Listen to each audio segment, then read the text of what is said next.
settle for less. It's all in your head, how you think you manifest. So get ready to rise, cause we about to be the best. Gotta switch it up, gotta break the old habits. Get your mind right, turn your dreams into habits. No negative vibes, only positive thoughts. What is up, guys? Welcome to another episode of the Mindset Cafe podcast. It's your boy Devin, and today I'm thrilled to welcome Struczewski with us. He is better known as the Mr. Productivity. He's based out in Houston. He's been a productivity coach, and he's also the host of the Mr. Productivity podcast with over 1,300 episodes under his belt. He is a vet in the game, so I am honored to have someone like him on my podcast. He has dedicated his career to helping other professionals conquer overwhelming and managing distractions and turning really chaos into clarity. So, Mark, thank you so much for taking time and, off of your busy day to hop on the Mindset Cafe and drop some knowledge. Well, I am honored to be here, and I really like that intro because I like hip hop music, and I'm like, like song. I'm ready to go. Let's rock and roll, man. Or no, let's hip hop now. That's what we should say. No, it's awesome. Well, let's dive straight in. I mean, with everything being said, let's start off with the basis.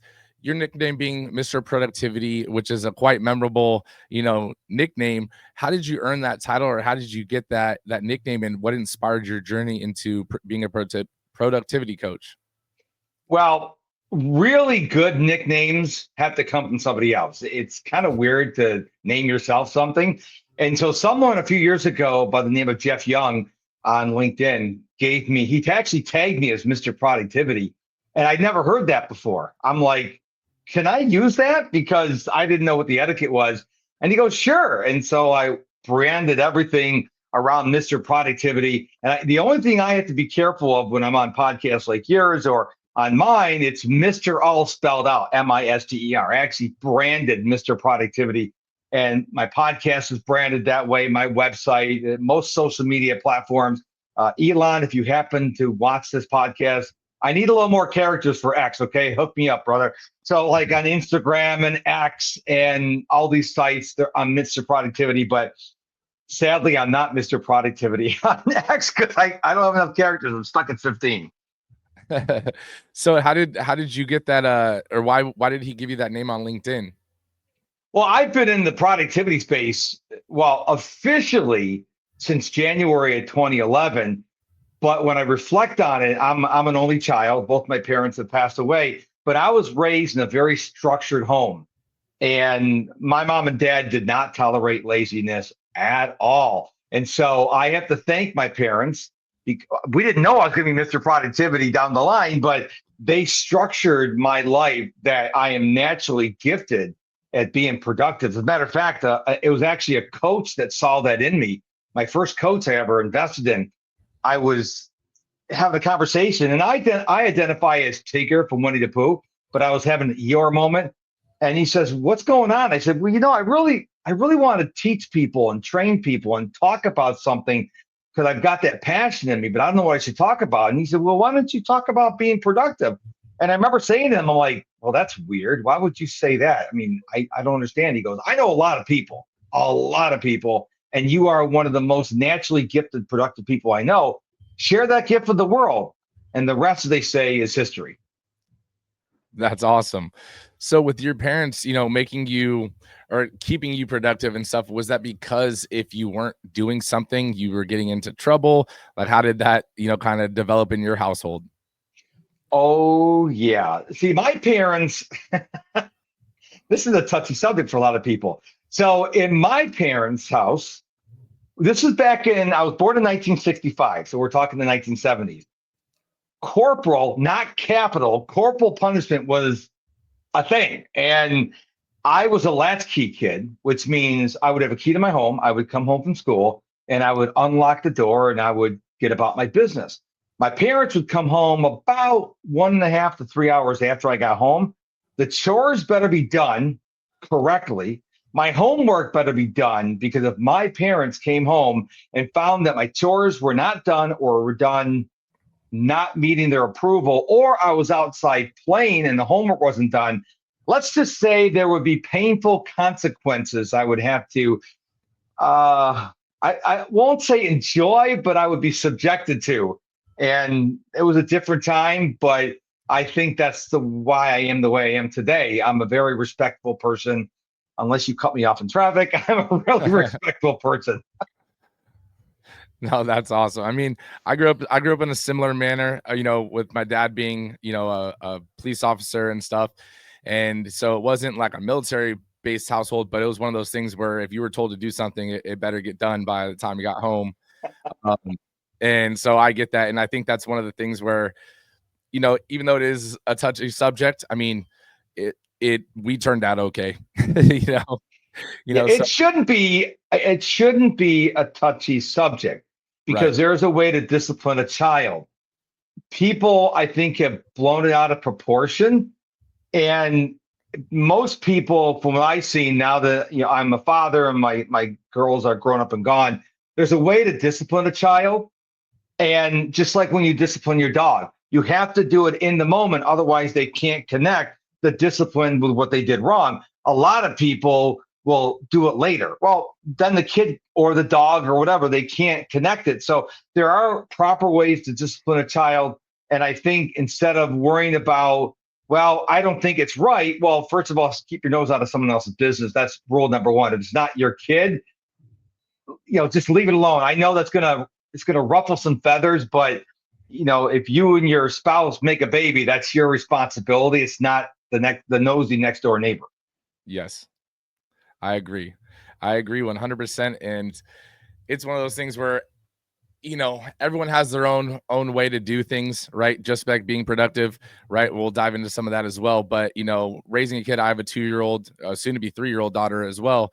And what I've learned is that everyone wants to give their 2 cents or the way they do it. And that's, you have to do it this way. And it's like, no, you don't have to do, like, each kid is different. And the way you decide to discipline your kids or raise your kids is on you. Just like being productive, the way you be productive and the way you manage your tasks, you might have your own little tweaks and quirks to it, but as long as you're being productive or, getting your life done the way it works for you, then, by all means. Right. So let's dive a little bit into the productivity and stuff. What do you often draw from your routine that, someone could take away as a form of like being more productive? Or where do you find that people are unproductive in their daily routine? It all starts with one word: excuses. I have a low tolerance for excuses. People will listen to my podcast and they'll say, well, Mark, yeah, it's just you and your wife. You have a couple dogs. Yeah, you can have a great routine. I've got 4 little kids. That's an excuse. There are ways that you can create a routine in the morning so you get your stuff done and help get the kids off to school. I don't like excuses because what I've noticed in my 59 years on this planet is that's most people's default, either blaming or making excuses. Well, when I study the most successful people, Jeff Bezos, Elon Musk, Bill Gates, Tony Robbins, et cetera, they don't make excuses. They figure out what they need to do and they do it. And I just want to encourage people. I don't care what your family situation is. There is a way where you can set yourself up for success. It's probably not what you're doing now, but I want you to have an open mind as I drop some wisdom on you in this podcast today. Don't think it won't work for me. It might work for me, or it might work for you. But if you have a closed mind, yeah, it's not going to work for you. But if you go, he said so, yeah, I want to try that. Stop making excuses and instead start taking action. That is 100% honestly in alignment with something that I'm very, very strong on is I can accept mistakes, but I do not accept excuses. And what I mean by that is, if you were like, look, I made a mistake, I did this instead of this, or what, I tried to do it or didn't have time for it, that's my fault. And you accept it, it's not an excuse because you're accepting blame for the inaction or, the result that happened. But when you start blaming, oh, well, traffic and this and that, it's like, look, listen, everyone can make excuses. You're not going to get better from them. You're always going to blame something else, or you're always going to blame the next thing when you don't do the things you need to. So for me, excuses aren't acceptable either. So I think that is huge. What is a common mistake that people make when they start to try to become more productive, and how can they avoid it, in your opinion? They think they have clarity when they don't. So the first call we get on, we talk about, what are you doing right now? What is work? What's not working? What's sort of working? Where do you want to go? And when I ask people these questions, they look at me and they're like, I don't know what to say. Yeah, because you don't have clarity, and it's okay if you don't have clarity. Okay, it's the first step to getting clarity is to recognize you don't have clarity. I thought I had clarity, and I hired a coach a couple months ago, and he helped me get things even more clear. So the number one life hack, whether it's productivity or your corporate job, your entrepreneurial journey, is to get clarity. And I'm willing to bet you that most people listening to this podcast don't have clarity. They think they do. Have you gone to a coach and spoken to them about what you think is your clarity? Because there's something powerful about getting someone that doesn't really know you to give you some really tough love and say, yeah, you're not really clear. For example, like niching. All right, we all heard the riches in the niches. How long we've been hearing that on our entrepreneurial journey. My coach said something to me that really resonated. The niche doesn't matter, but niching matters. Now, there's some nuances about that, of course. You can't say, well, I want 85-year-old quilters who live in some small town of Idaho. That's not a really good niche. But the whole point of niching is to focus on something. So instead of saying, I'm Mr. Productivity and I can help anybody in the whole world. Well, I can, as long as you speak English. But that doesn't serve anybody. So now I'm focused on a very specific group of people. And since I got this clarity, when I reach out to people, it is so much more fun because now as I'm connecting with people on LinkedIn, if you're not in this niche, I don't even bother connecting with you because I don't want to scattershot. I don't want to put the spaghetti against the wall. So being productive, a key point of being productive is getting clarity. And I don't think you reach clarity and then you're done. It's not like one and done. You have to keep revisiting your clarity. Are you still clear? Have you fallen back? Have you gone off the trail? And I think if people approach this, that, hey, you know what? I was clear. Now I'm not clear. Now I'm clear again. That's called life. That's awesome. So what would, with clarity too, because I think that sometimes someone might feel like they have clarity, right? And if you think of your clarity, your mental clarity, almost being like a camera lens, it might be clear at one moment, but over time, the dust and the debris start to come on the lens. So it's not always going to be clear. You got to, wipe it off and, get that retouch up or that refocal point. So with the world being so constantly involved in like social media and all those distractions, what would be someone's first step to regain focus or clarity, in your opinion? You got to be really careful where you spend your time. I know people who are constantly on Instagram or Facebook or TikTok or YouTube, and it's just one post or video after another. And I'll ask them, I'm like, wow, how much is Facebook or Instagram or TikTok paying you to scroll? I'm like, what are you talking about? Well, you're spending 3-4 hours on there a day. Certainly they're paying you for it. Of course they're not. And most people get kind of offended when I say that. Like, well, you want to be productive or do you want to scroll on TikTok all day? I mean, you have to make a choice. And I think people need to be careful. Where are they spending their time? Before this interview, I had an hour blocked off where I'm studying a book. So I don't read books, I study books. So for an hour, I was studying a book that's going to help me in my business. I very rarely consume social media. People go, you're on Threads and Instagram and LinkedIn and YouTube. I said, yeah, I post and I leave. I post, see if there's any comments or any messages, and I leave. Because I'm not going to get paid for scrolling on social media. I've got work I need to do. And if you're listening to this podcast, you got work you need to do. Is scrolling on Instagram going to move you towards your goals? That's either a yes or a no. Well, I'm doing it for brand awareness. Okay, that's great. But if you're consuming cat videos, is that moving you towards your goals? And over the years, maybe because I've become more of a curmudgeon, I'm like getting in people's faces. I'm like, okay, you say you want to go from point A to point B, but yet you're spending 4 hours a day on Instagram. I'm just calling out. I'm just telling you what I'm seeing. So do you really want to get to point B, or are you just BSing me? Yeah. Well, first I got to ask, what is a curmudgeon? Okay, you obviously are much younger than I am. I'm 59 years young. A curmudgeon is a miserable old man. They're Okay. just like, think of the Scrooge from Christmas Carol. Bah humbug. That's a curmudgeon. And so many people don't like when I put on my Mr. Curmudgeon hat and I call them out. I'm like, I'm Mr. Productivity. What do you think I'm going to say? It's okay to endlessly scroll on social media for 4 hours? Are you serious right now? No, I am going to tell you the truth. And you may not like me about it. And some people, they get really ticked off of me. And then I get a message from them a day or two later. You're right. I know I'm right. Look at social media is not your friend.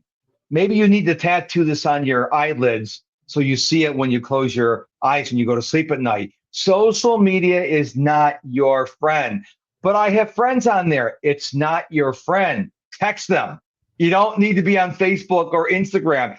Text them, or better yet, call them or FaceTime them. Again, it goes back to what we already talked about. Stop making excuses. Yes, 100%. And I mean, if you don't think you're scrolling on Instagram or you're scrolling on one of the apps, you can always go to your phone settings and see your app usage. And I guarantee it'll surprise you, because that was one of the things when I first heard that, I was like, oh, I don't scroll that much, because I mean, I'm fairly productive. And at the time I was like, I'm fairly productive. And even that surprised me, because majority of my stuff would be posting it and getting off. But I guess I was posting it, scrolling for a little bit, and then getting off. So diving into this a little bit, right, with the being an entrepreneur and being in the fast-paced world that we're living in today, being productive, does that mean, in your opinion, does that mean, multitasking and doing a bunch of things at once, or does that mean more just, focusing on one thing and being efficient at it? I teach a model that goes like this: your why, your goals, your plan. So people come to me and they go, teach me how to plan better. And I'll go back to their why. And they're like, what's happening right now? I want to know how to be a better planner. Here's the thing. When you have a why, you build your goals to serve your why. And then you take those goals and you figure out what activities are going to help you achieve those goals, which will help you achieve your why. That's what goes on your plan. Now, what most people don't understand is they don't know what the needle moving activities are. And here we go again, clarity. Sit down, determine your why, which could change. Like my why was to take care of my parents. Then I lost my mother to Alzheimer's in 2022.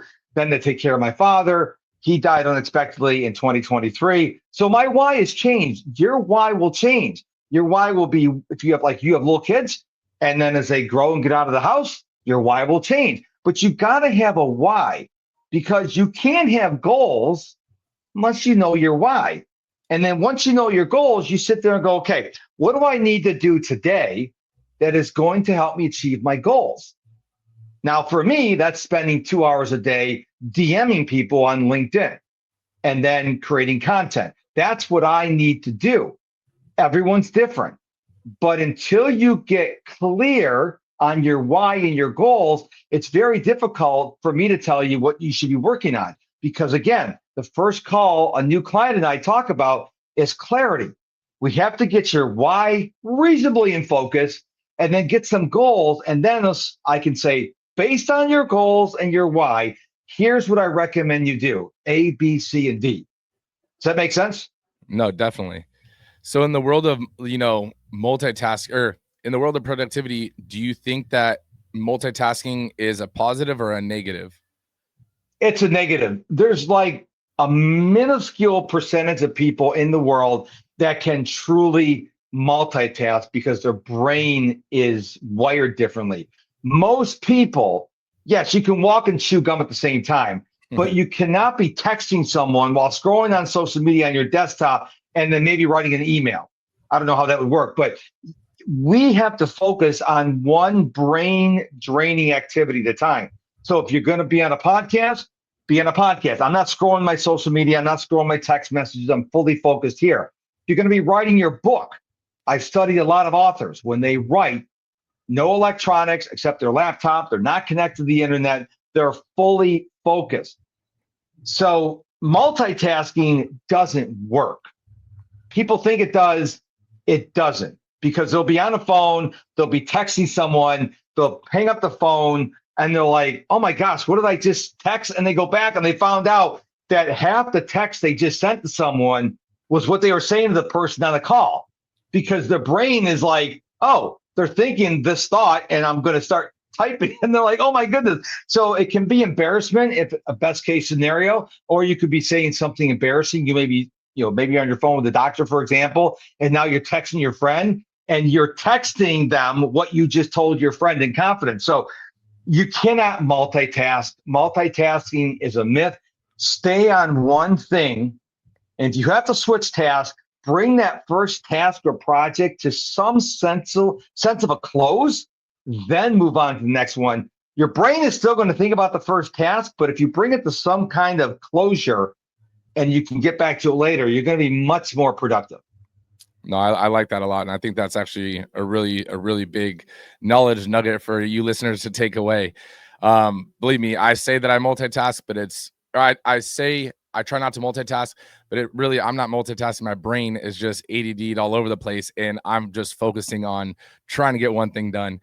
But when someone, let's say, is trying to become more productive or trying to get their sense of clarity, it can be overwhelming, right? Because there's so many things to get done in the day or that you want to do in a day. What would be your advice or some strategies that you would recommend for overcoming that overwhelming feeling in both the personal or professional context? Is this a video podcast? Yes. Okay. So one, the power of one. If you're overwhelmed, pick one thing, just one thing. I don't care if it's a big thing, a medium thing, a large thing. So many people are like, okay, I got to do this. No. Pick one, but pick one. And sometimes I got to say it's like 12 times. Pick one thing, because the last thing you want to do if you're already overwhelmed is to pick three things. Pick one thing. What is something that you could do that's going to give you a win? Maybe that's something really quick. Maybe it's something non-business related. Maybe it's to call your mom. Okay, I've been wanting to call my mom. You call me your mom, talk 5 minutes. Okay. Oh, hey, I did that one thing. What's the next one thing? Too many people are worried about the next 12 things or the next 7 things. I love the power of one. So business or personal, when you don't know what to do, when you're overwhelmed, pick one thing. It doesn't have to be a major thing. It doesn't have to be earth-shattering. You want to pick something so that your brain can go to work on that.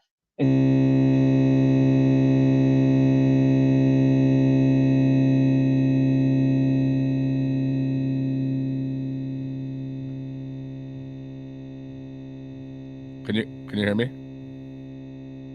I'm getting some audio feedback on my side.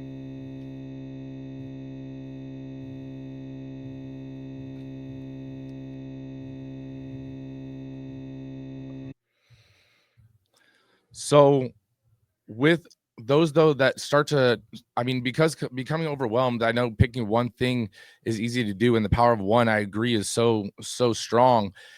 But how would you suggest that someone prioritizes their task? Maybe a simple framework or a method that they can pick that first one, or is there a way to pick a better one than a different one? Well, one of the things I teach my clients, and I want to share it with your audience, is what I call the ODAE method. ODAE, which stands for outsource, delegate, automate, and eliminate. So over several days, and I don't like to give an exact number of days because If I become absolute, then people think that's the gospel, and it's not. What you want to do is you want to try to record 80 to 90% of what you're doing. So maybe it takes you a day, maybe it takes you 3 days. When you're done with that, I want you to gift yourself 60 to 90 minutes and go through this list.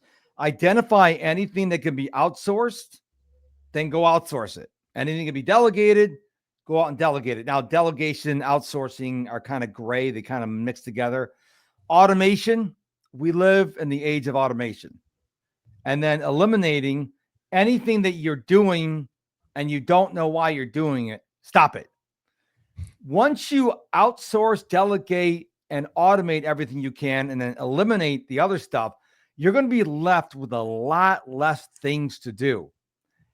That's a lot easier to prioritize because now you maybe went from 40 things down to 9. Okay, well, now it's really easy to laser focus. Then of these 9, you ask yourself, what is the most important thing for my business or for my personal life, whatever it is, and start working on that. Don't waste a lot of time overthinking this. Don't go, I don't know which one of the 4. Then maybe you get a dartboard, put 1, 2, 3, 4, and then shoot a dart. I mean, too many people are getting caught up with the overthinking. Overthinking is going to kill your productivity. And that's one of the things that was hurting me with my outreach. I was just outreaching anyone. And my coach said, just pick a niche and then go all in on it. Because if you don't do that, what happens is you're like, should I connect with Mark? Should I connect with Susan? Should I connect with Jim? And you don't know because you're not clear. So what you have to do is get as much stuff as you can off your plate, and then you'll have clarity like you've never experienced before. No, I think that's actually really, really powerful. Do you believe in like the power list or creating a power list the day before? Kind of planning out the next day. Like, for example, like I usually will put 5, no more than 7 things, in some vary in size, right? Some might be, like you said, call your mom, right? Something as simple as that. But creating a to-do list for tomorrow, do you think that's valuable or works for, some people, or do you have something, that's better? I think you should always tell your time where to go instead of wondering where it went. But I don't like telling people you should have 3 things on your list for tomorrow. A lot of productivity people say, 3 things. Well, maybe you only have 1 thing to do tomorrow. Maybe you have 5. So don't focus on the number. But I certainly do believe you should sit down at the end of your day, review the day that just happened. You probably didn't get everything done. So now you have the things you didn't get done today. You look at tomorrow. You probably have some things on your calendar for tomorrow. Can you fit any of these things that you didn't get done today on tomorrow's calendar? Okay, so you do that. There's still some gaps. Well, then start filling in those gaps. You don't want blank spots on your calendar, because when you do, what's going to happen is you're going to go on TikTok or Instagram and waste a bunch of time. So always plan your days out ahead of time. I plan my weeks out on Sunday. But guess what? If you have to move something, you can move it. But it's going through the exercise of telling your time where to go instead of wondering where it went. No, I actually like that. I've never heard that analogy before, but I like that, telling your time where to go and not wondering where it went. That's for me. Yeah, I created that.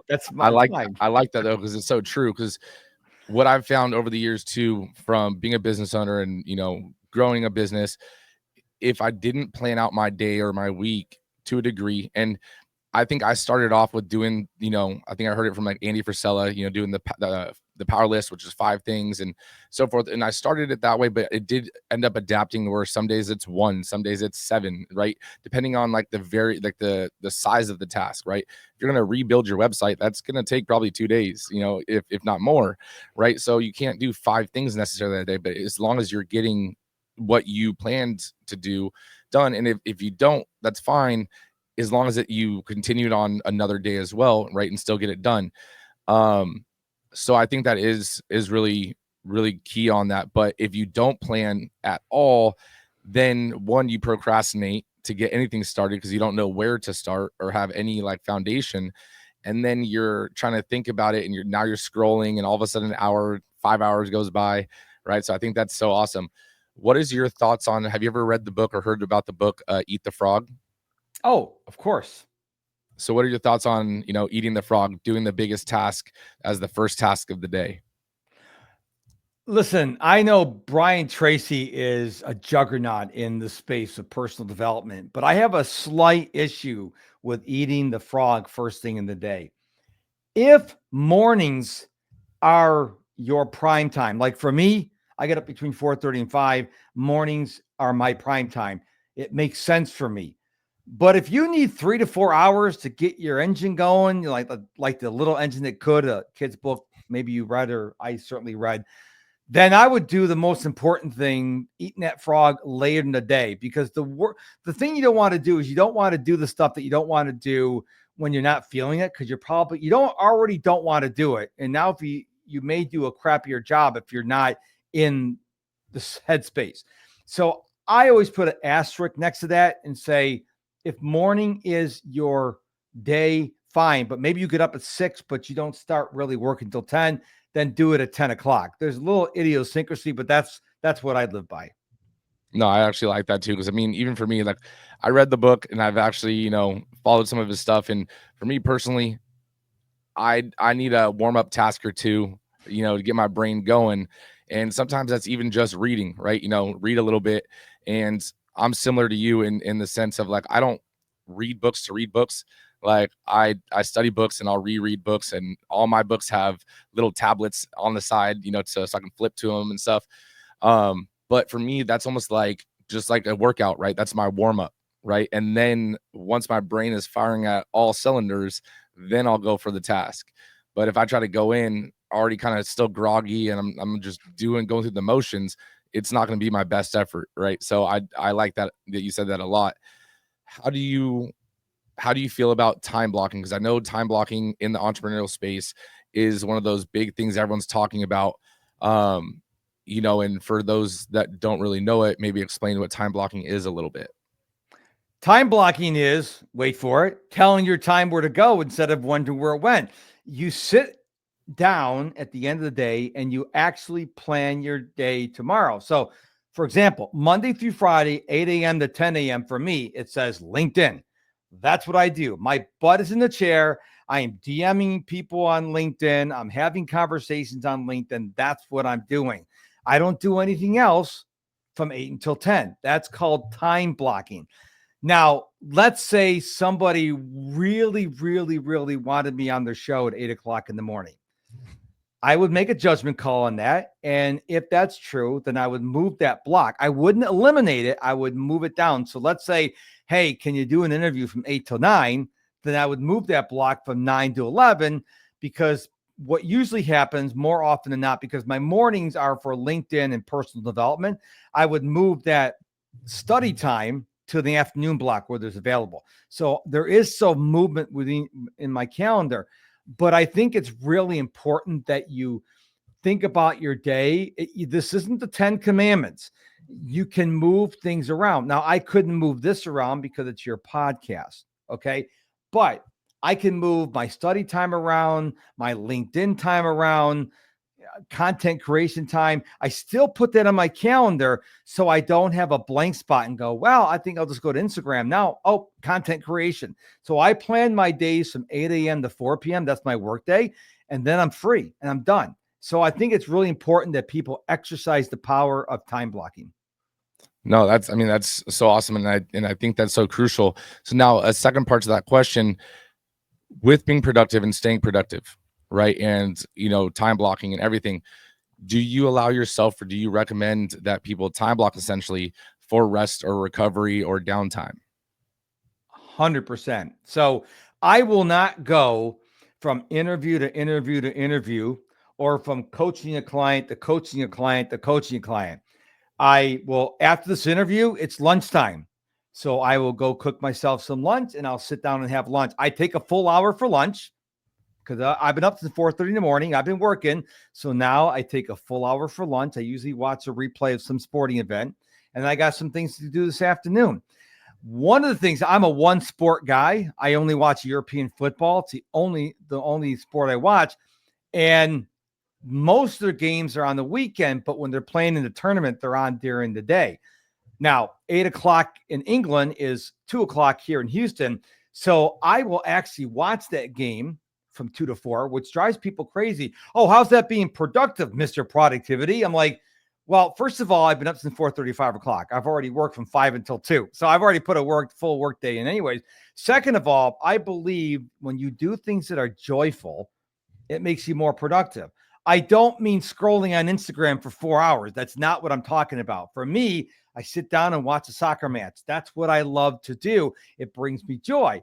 It's not like I'm like not doing anything before the game starts. I'm working all day. So I sit down and watch the game guilt-free. That's what works for me. And I just encourage people to beware of absolutes. Like you told about the three things, the 3 tasks, the 5 power tasks. I don't like absolute numbers because if you come up with 2, you're going to procrastinate and waste time coming up with a 3rd one or a 4th one. If you think you have 2 things to do tomorrow, just do the 2 things. You're making it harder on yourself than it needs to be. No, I like that. And I think that there is, like, at the end of the day, you still have to live your life, right? Like we're being productive, we're working for a reason. And if you can enjoy the little moments, like, you enjoy the European football, it's like, that's where it makes the other things, worth it too. It's like you're being productive so you can still enjoy those other things. And again, you're scheduling it in, which is still being productive. Now, I do have to ask you a question since you are Mr. Productivity. Do you already know what you're going to eat for lunch? Yes. I thought so. And I'll tell you why. Because my wife works at a real job. Apparently solopreneurship is not a real job. And so I've got to have food that I can cook myself. So I like sweet Italian sausages. When we're done, I'll go grill 10 sausages. That way I'll have lunch for the next 4 days. It gets kind of monotonous, but I'm kind of like, Steve Jobs wore the same outfit. Mark Zuckerberg wears the same outfit. It's less work. So I don't do the Uber Eats stuff. I try to eat good stuff at home. And so, yeah, I do. I'm pretty much a plain, boring kind of guy. My wife likes all the weird food. Like pepperoni pizza. That's it.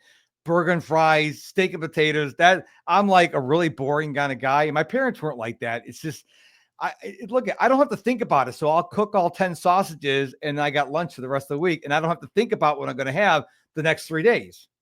Yep. No, I'm the same way. I mean, I'll do like air fryer chicken and rice just because I can cook them and let them be, or slow cook it because then I can do it at night and wake up and it's done in the morning. Like I'm a lazy cooker, but also like it's one of those things where I'm okay with that. My wife is the same. She can't eat the same meal 2 days in a row, won't eat leftovers, anything like that. So I completely get you on that. Now I do have a final question before we wrap up, right? And I don't ask this question ahead of time. I don't give anyone notice because I want the most authentic answer that comes first to your mind.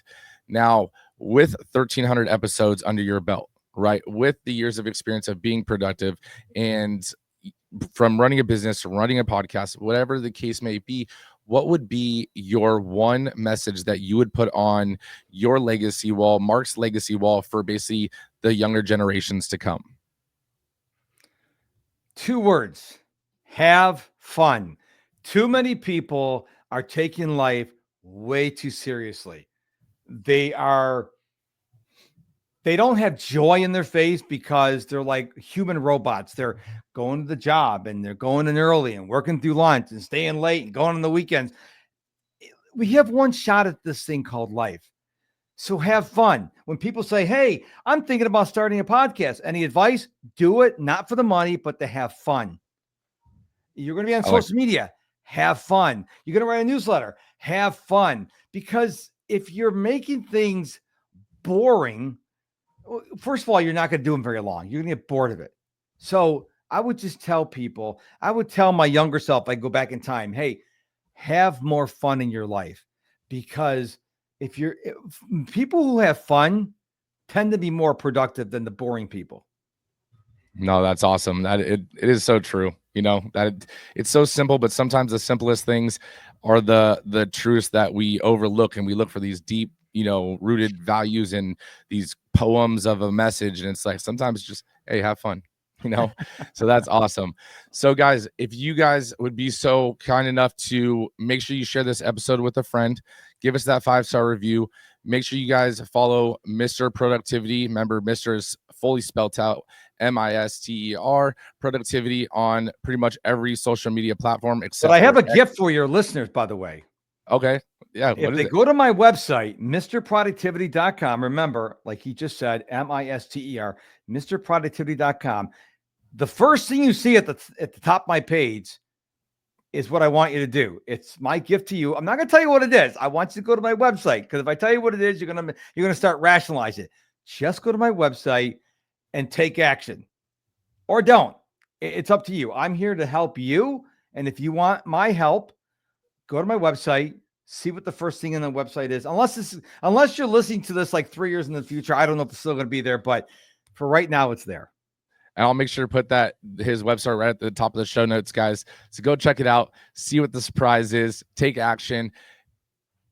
Mark, I can't thank you enough for taking the time out of your day and hopping on and dropping the knowledge that you've dropped today. Thank you so much. Thank you, sir. No negative vibes, only positive thoughts. Cause in the game of life, mindset causes shots. Got my mind on the prize, I can't be distracted. I stay on my grind, no time to